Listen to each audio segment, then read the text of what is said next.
যে তোর তুলনা করছিস, ঘেটু যদি প্লেন থেকে লাফ দেয় তুইও দিবি?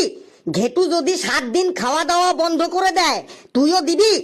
এখানে না দাঁড়িয়ে থেকে তুই তোর বাবা পল্টু মস্তানকে জলদি ডেকে নিয়ে আয়, না হলে তোকে আজ আমি সাসপেন্ড করে দেব। কিন্তু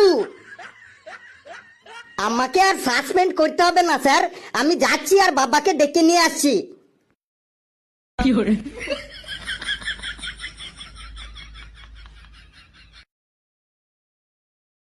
নমস্কার স্যার, আমাকে ডেকে পাঠিয়েছেন? কে আপনি? আমি ওই ফেল্লুর বাবা, লোকে আমাকে পল্টু মস্তান বলে ডাকে। আসুন আসুন, আপনাকেই তো এতদিন গরু খোঁজা খুঁজছিলাম। আমাকে খুঁজছিলেন কেন? খুঁজছিলাম কেন, আপনার এই গুণধর ছেলে ফেলু আমার স্কুলের প্রত্যেকটা স্যারকে একদম জিনা হারাম করে রেখেছে। কেন? আপনারা যদি ওকে একটু ভালো করে বোঝান তাহলেই ও বুঝবে, ও খুব ভালো ছেলে। আপনি কি ভাবেন ওকে আমরা ভালো করে বোঝাই না? ওকে আমরা যতই বোঝাই ও কোনো কথাই শোনে না। ওকে কোশ্চেন ধরলে ও এমন এমন অ্যান্সার দেয়, ওই অ্যান্সার শুনে আমার স্কুলের সব টিচারের ব্লাড প্রেশার বেড়ে গেছে। এই আপনার গুণধর ছেলের জন্য আমাকে প্রতিদিন 2 বেলা ব্লাড প্রেশারের ওষুধ খেতে হয়। স্যার ও তো বাচ্চা ছেলে, ওকে একটু সহ্য করে নিন স্যার। আপনি ওকে বাচ্চা ছেলে বলছেন?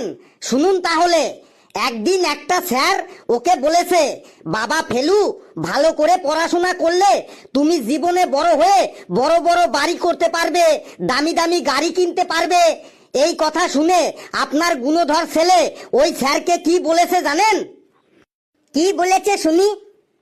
আপনার গুণধর ছেলে ওই স্যারকে বলেছে, পড়াশোনা করলে যদি দামি দামি গাড়ি কেনা যেত তাহলে আপনি এত পড়াশোনা করে ডেইলি ডেইলি সাইকেল নিয়ে স্কুলে আসেন কেন?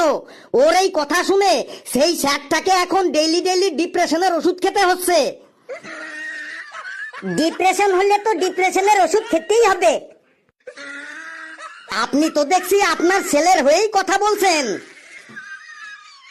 স্যার শুনেছি ফেলু নাকি খুব সুন্দর রচনা বলতে পারে। রচনা?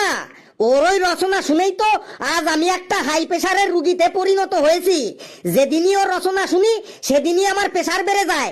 বলতে বলি একটা আর বলে আরেকটা। কিন্তু ওর বন্ধুরা যে বলে ও নাকি খুব সুন্দর রচনা বলে, রচনা বলাতে এই স্কুলে নাকি ওর মতো আর কেউ নেই।